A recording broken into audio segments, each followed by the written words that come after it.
Assalamualaikum, ketemu lagi di Inspirasi Nur Eni ya. Kali ini saya akan membuat vas bunga dari bahan batang bunga tebu ya.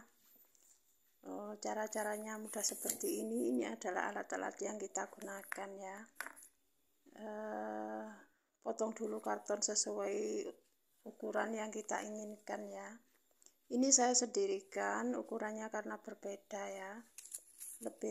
Ada yang lebih pendek, jadi nanti kita biar mengelimnya itu mengambilnya mudah ya, tidak harus memilih-milih gitu ya. Ini yang panjang, terus yang sebenarnya lagi pendek ya. Kita lem-lem seperti ini terus nanti ke atas sesuai dengan tinggi yang kita inginkan ya.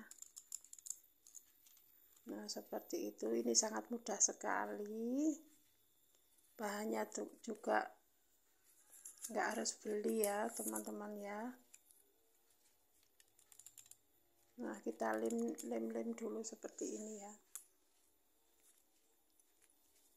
Support terus channel aku ya Mom ya, biar aku lebih semangat lagi dalam berbagi inspirasi.